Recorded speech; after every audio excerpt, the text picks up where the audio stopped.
నమస్కారం.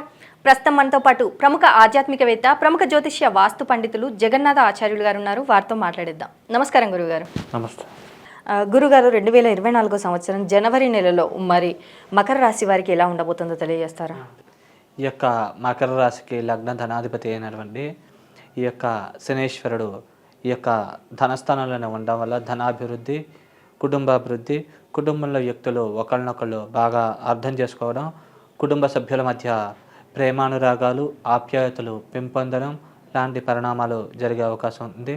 అలాగే న్యాయపరమైన కోర్టుకు సంబంధించిన విషయాల్లో అనుకూలమైన ఫలితాలు, తీర్పులు ఇట్లాంటివి వచ్చే అవకాశం ఉంది.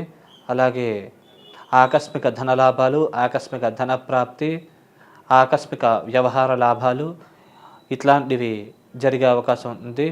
అలాగే తృతీయ మరియు వ్యయాధిపతి అయినటువంటి ఈ యొక్క గురు భగవానుడు 4వ స్థానంలో ఉండడం వల్ల స్వల్పంగా వాహన గండాలు, ప్రమాదాలు కొద్దిగా పొంచి ఉన్నాయి. కాబట్టి వాహనాలు డ్రైవ్ చేసేటప్పుడు కొద్దిగా ఆచితూచి వ్యవహరించాలి. లేకుంటే కనుక వాహన గండాలకి, ప్రమాదాలకి గురయ్యే అవకాశం ఉంటుంది.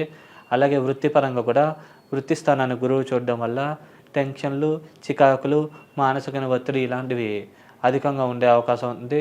ప్రమోషన్లు వస్తే కనుక కొద్దిగా పొజిషనల్ ప్రమోషన్ రావచ్చు, కానీ కొద్దిగా ధనపరమైన ప్రమోషన్ రావడానికి కొద్దిగా టైం పట్టేలాగా కనబడుతోందండి.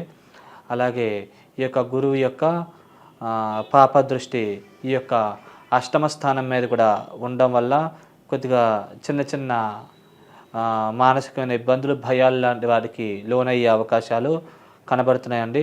అలాగే వ్యయస్థానం మీద గురువు దృష్టి ఉండడం వల్ల, ధనకారకుడు గురుడు కావడం వల్ల ధనపరమైన ఖర్చులు మరియు అనవసరమైన ప్రయాణాల వల్ల ధన నష్టం లాంటివి జరిగే అవకాశాలు చాలా ఎక్కువగా కనబడుతున్నాయండి.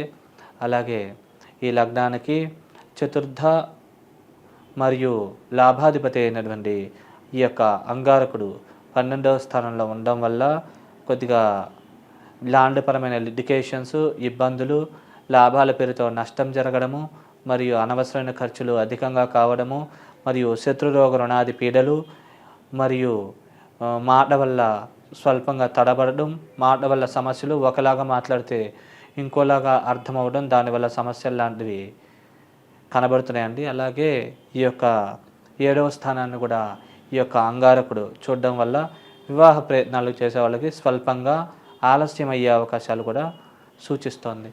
అలాగే ఈ లగ్నానికి పంచమ మరియు దశమాధిపతి అయినటువంటి ఈ యొక్క శుక్ర భగవానుడు ఈ యొక్క లాభస్థానంలోనే ఉండడం వల్ల కొద్దిగా లాభాభివృద్ధి మరియు చదువుకునే పిల్లలకి మార్కులు ఎక్కువగా రావడం లాంటి పరిణామాలు జరిగే అవకాశం ఉంది. విద్యాభివృద్ధి బాగా జరుగుతుంది.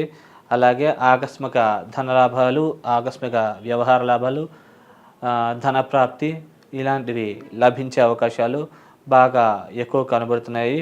అలాగే ఈ దైవికమైన బలం, శక్తి కూడా పెంపొంది ఉన్న స్థితి నుంచి ఉన్నత స్థితికి చేరుకోవడానికి తగ్గ అవకాశాలు లభించే అవకాశాలు ఎక్కువ కనబడుతున్నాయి. అలాగే షష్ఠ మరియు భాగ్యాధిపతి అయినటువంటి ఈ యొక్క బుద్ధ భగవానుడు కూడా లాభస్థానంలో ఉండడం వల్ల కొద్దిగా శత్రురోగ రుణాది పీడలు ఉన్నప్పటికీ వాటిని కొంచెం వరకు అధిగమించగలుగుతారు. అలాగే నిల్వధనము మరియు భాగ్యాభివృద్ధి లాంటివి కూడా పెంపొంది తొందరగా ఉన్నత స్థాయికి వచ్చే అవకాశాలు బాగా ఎక్కువ కనబడుతున్నాయి. అలాగే ఈ యొక్క మకర లగ్నానికి సప్తమాధిపతి అయినటువంటి ఈ యొక్క చంద్రుడు ఎక్కడ ఉంటే అక్కడి నుంచి అశుభ పరిణామాలనే కలగజేసే అవకాశం ఉంది. కాబట్టి చంద్రదశలు, అంతర్దశలు నడిచినట్లయితే కనుక తగు జాగ్రత్తలు తీసుకోగలరు. లేకుంటే కనుక మానసికమైన ఇబ్బందులు, సమస్యలు ఇట్లాంటివి కలిగే అవకాశం ఉంది. కాబట్టి ఈ దశలు నడిచినట్లయితే కొద్దిగా జాగ్రత్తగా ఆచితూచి వ్యవహరించగలరు. అలాగే ఈ లగ్నానికి అష్టమాధిపతి అయినటువంటి ఈ యొక్క సూర్య భగవానుడు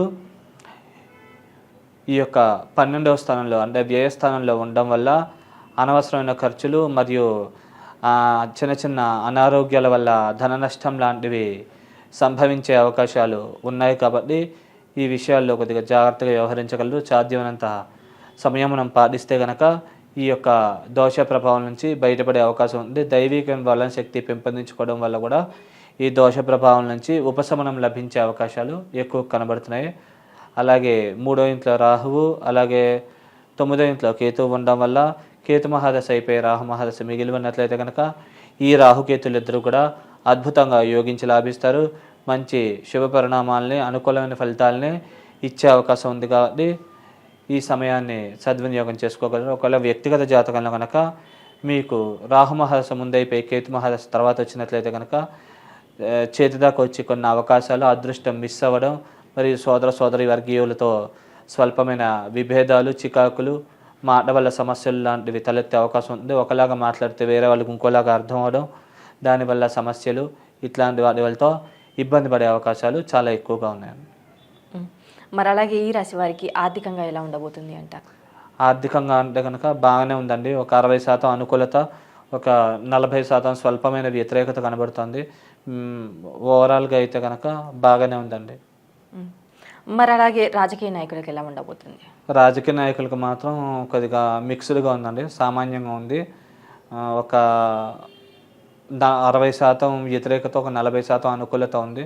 కొద్దిగా సంయమనం పాటిస్తే కనుక తర్వాత నుంచి కొద్దిగా ఫస్ట్ 15 రోజుల తర్వాత నుంచి ఇంప్రూవ్ అయ్యే అవకాశం ఉందండి. వీరికి ఆరోగ్యపరంగా అలాగే కుటుంబం నుంచి వెళ్ళి ఎలాంటి సపోర్ట్ లభించే అవకాశం ఉంది అంటారు? ఆరోగ్యపరంగా బాగానే ఉంటుందండి. కుటుంబ సభ్యులు మాత్రం సహాయ సహకారాలు కూడా బాగా లభిస్తాయి. వాళ్ళు వీళ్ళ ఉన్నతికి బాగా దోహదపడతారండి. అలాగే ఈ రాశి వారు చేసుకోవాల్సిన పరిహారాల గురించి తెలియజేస్తారా?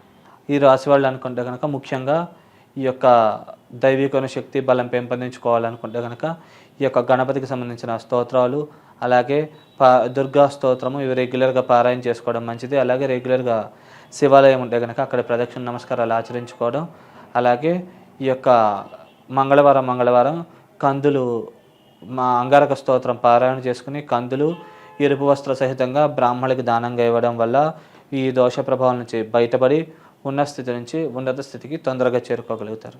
అలాగే గురువుగారు, 2024 సంవత్సరం జనవరి నెలలో మరి మకర రాశి వారికి ఎలా ఉండబోతుంది, అలాగే ఈ రాశి వారు చేసుకోవాల్సిన పరిహారాలు ఏంటి అనేసి చాలా చక్కగా వివరించారు. ధన్యవాదములు. శుభం.